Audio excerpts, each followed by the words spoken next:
What up, New York Giant Nation? It is your boy, MacDaGiantsFan, coming at y'all with the Week 12 edition of the True Blue Prevue.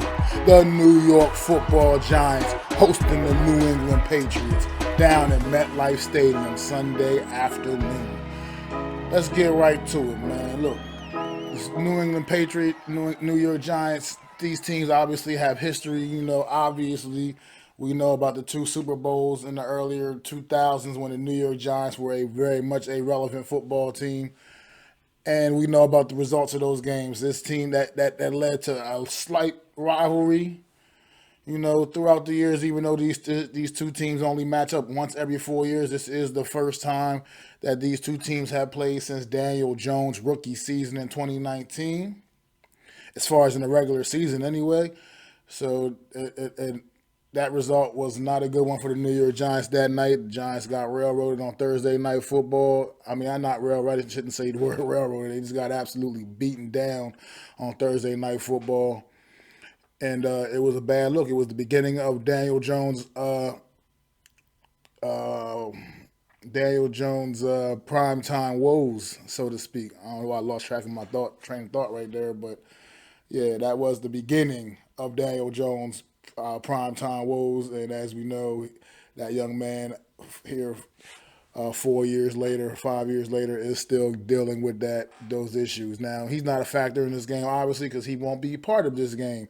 We have the New York Giants led by Tommy DeVito coming in here with his third career start this week. First 1-1 in his first two, obviously getting destroyed against the Dallas Cowboys in his first career start. A lot to ask for an undrafted free agent rookie anyway.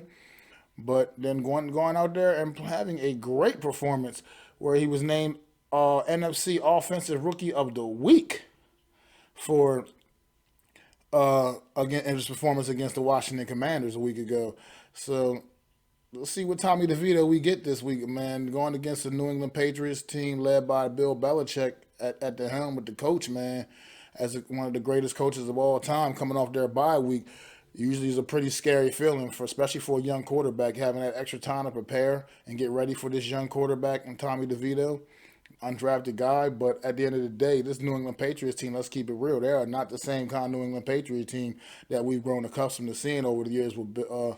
So not quite the same fear necessarily should be instilled, but at the end of the day, this is a Bill Belichick run football team, so expect a very prepared football team coming down to MetLife Stadium, especially coming off of their bye week and having that extra time to prepare for a team that's on equal playing ground with them. I mean, these are two pretty much evenly matched football teams, two teams that have played very similar football all season, which is flat out not been good. Two of the worst teams in football this season coming up, and these are two of the teams competing for those high draft picks, man. I'm looking at both of these teams to be in the quarterback market come April in the draft, and these teams are pretty much two of the squads that are competing for those higher picks to get the guy that they really want. At the end of the day, throw all that out the window. Both these two teams are also very prideful organizations. They want to win football games. It's not about tanking. Like I said, I don't really want to hear the word tank. I'm kind of annoyed hearing that word tank, man. Look, you lose, we lose because we're sorry. That's fine. But I want to still see effort each and every Sunday from this football team. And we got that last Sunday from the Washington Commanders. We got a hellacious effort, especially from the defensive side of the football. And then Tommy DeVito, he did things with his offense we just haven't seen in some time, man. This kid was fearless. This kid has some moxie. I'm not going to be one of those people that jump off the deep end and say, oh, we don't need to draft a quarterback. We can just build around Tommy DeVito. No, I'm not going there. I think Tommy DeVito has served himself last week. It looks like a guy that he can continue to grow and look like he can be a very serviceable backup quarterback in this league. But you go undrafted for a reason. There's a lot of reasons why you were an undrafted free agent. So at the end of the day, no, I do not believe Tommy DeVito is the long-term future answer at quarterback. Now, is there, I guess, a scenario in which he can prove me wrong? Yeah. Go out there and run the table or something crazy and you be the reason why. Then, okay, yeah, then my mind probably will be absolutely changed in that regard. But I don't see that happening. And look, go face it. Maybe the New York Giants at best have a backup quarterback for the future on the cheap. Right now, Tommy DeVito is very much making pretty much probably the league minimum at the end of the day, I mean, he just got elevated from the practice squad only a few weeks ago. So look, I want to see this kid go out there. Like I said, he speaks with so much confidence, and that's something that's been lacking here in New York for some time too at the quarterback position. I mean, Daniel Jones is a humble guy, and he's never had really issues with the media, but at the same time, I like to see my guy speak with some air of confidence, like he believes in what he's doing. He believes in himself. And you know what's beautiful about the Tommy DeVito situation is the pressure is completely off of this kid. He has no pressure on him. He's not going to be. He doesn't have to deal with the he was a high draft pick. I love the expectations. Anything he does, like he did last week, it's just a bonus. It's a benefit. It's great because nobody expected it, but it happened, and it was a very good thing, man. Look, so, and then as far as everything else goes, just play like you did last week is all I can really say. I mean, come out there with that kind of an effort. I mean, Tommy DeVito was throwing the ball over the field. Saquon Barkley is clearly the centerpiece of this offense. He is clearly the leader of this offense. He is clearly the best damn player on this offense, and you can still make a case that he's arguably the best damn player on the team, even though I know people probably look to the defensive side of the football for some of the talent we have over there now as that. But at the end of the day, you got to keep him involved, and not just in the running game. You saw what happened. Tommy DeVito was hitting Saquon Barkley on passes, probably one of Saquon Barkley's best receiving games in quite some time, to be honest. Matter of fact, it had to have been because I watched these damn games. He has been almost non-existent in the passing game for some time, for far too long. You got to use his full skill set and maximize what this offense can do. The offensive line is not going to really get any better than what it is, which is not good. It's bottom three offensive line in the league easily. So, and I might be still giving it too much credit. It's not going to get any better. Stop. Just okay. Enough is enough already. It is. It isn't going to. It's not going to really show no signs of improvement. So you need Tommy DeVito to definitely, continue to get better with that pocket awareness because 9 sacks last week was not a good thing, but at least over half of those sacks were definitely I would have to put him on Tommy DeVito, man. His pocket awareness wasn't very good in some of those situations. I mean, at least half of them, I'd say up to about 5 of them or so, were sacks that could have been prevented. Neither here nor there. He went out and played a great game, and he was spreading the ball around the yard. I mean, I feel like we got more receivers involved in this game than we have all season long. I feel like just about everybody had at least one damn catch as far as the main receivers on this football team. So, and I mean, you got Darius Slayton in the end zone. You got Saquon Barkley in the end zone a couple of times on receiving plays, on passing plays. So, and like I said, what this defense did was go out there and play completely out of its mind. I mean, 6 turnovers forced, 3 fumbles, 3 interceptions. Capped the game off with an Isaiah Simmons pick 6. That was the way it was needed to be done. But like I said, you got to expect this New England Patriots team coming in. This is a Bill Belichick-led football team. They are disciplined. They're not going to make too many mental errors. However, the quarterback this season, I can't quite say the same thing for him. That this young man has been throwing the ball to the other team with regularity. He has been turning the ball all over the place. And the New York Giants, they want to have success in this football game. They got to get after it like that. Once again, they got to do that again. They got to go out there and make things happen. They got to go out there and force the mistakes and force turnovers from Mac Jones, who is clearly a guy that will make those mistakes and make those errors, man. And you got to go out there and make it happen. This is one key to this game because the Patriots aren't going to come out there and rack up a bunch of penalties, and they're not that kind of team. They're not going to make those kind of mental mistakes. They're not going to just give you those yards like that with a bunch of stupid penalties and things like that. You got to go out there and you got to take it from them, and that's what the Giants defense is going to have to do. Led by Bobby Okereke, Dexter Lawrence, Kayvon Thibodeau. These guys are absolute dogs. Micah McFadden, Xavier McKinney had a big day a week ago, finally, and it was good to see from a young man like Xavier McKinney because he has been on the hot seat in most eyes and most Giant fans most of the year. But he came out there and he responded a week ago with a huge performance.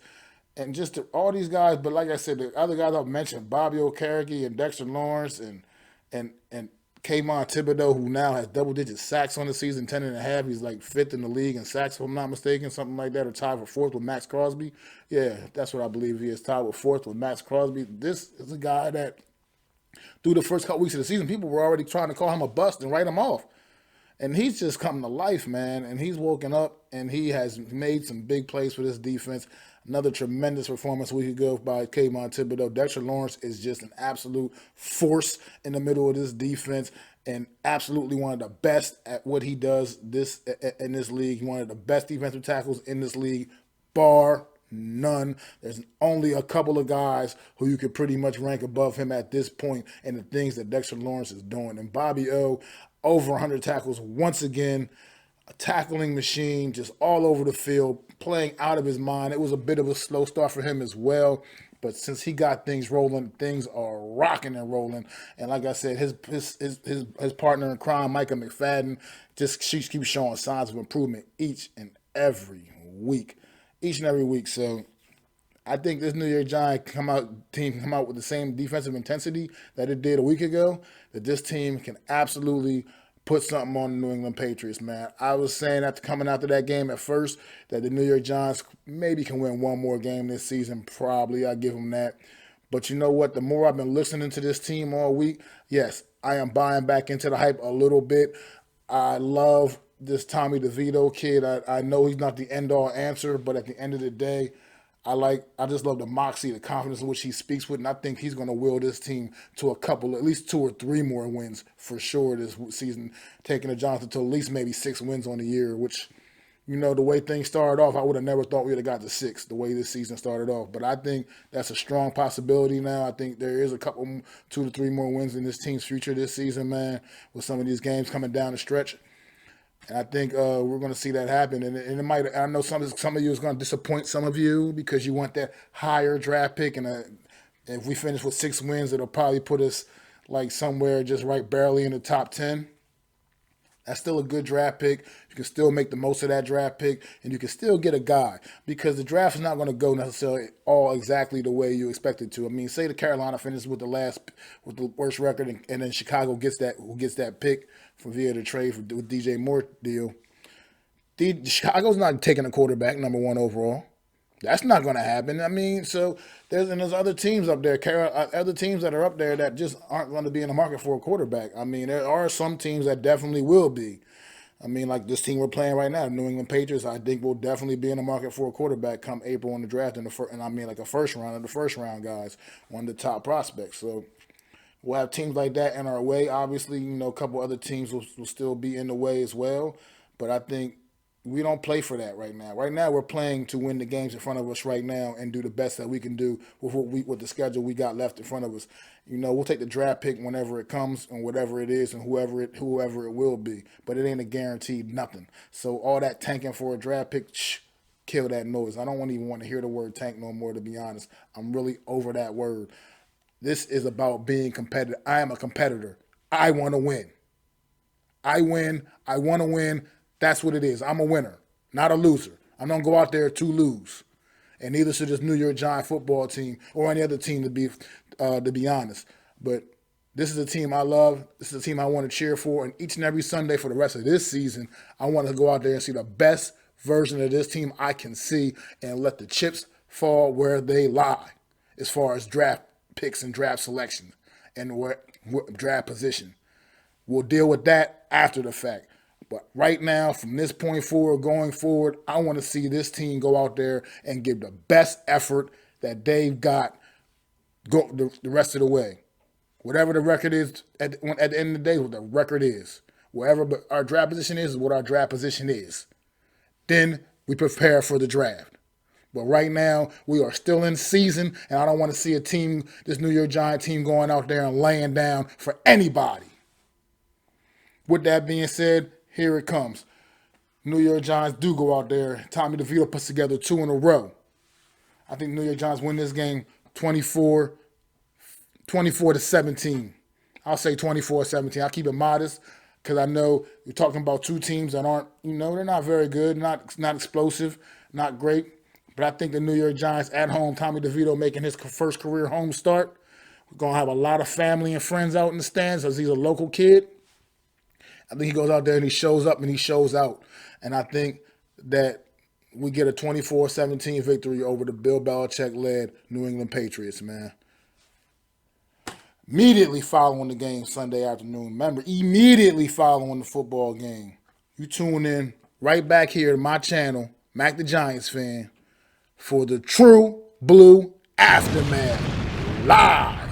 And most definitely next Wednesday, you make sure you tune in back to our regular time, 5:30 p.m. Eastern Standard Time, for another edition of the Real Deal NFC East Roundup with my guy, the super dope co-host Adam Costas.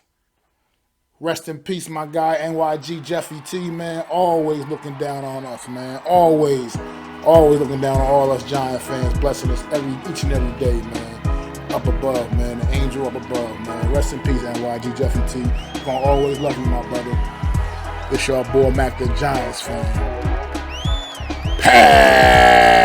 I'd like to thank you all for listening.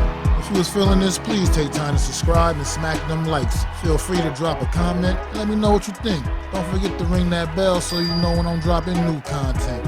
It's your boy, Mac the Giants Fan. You can find me on Twitter, YouTube, and Facebook at Mac the Giants Fan. That's MacDa Giants Fan.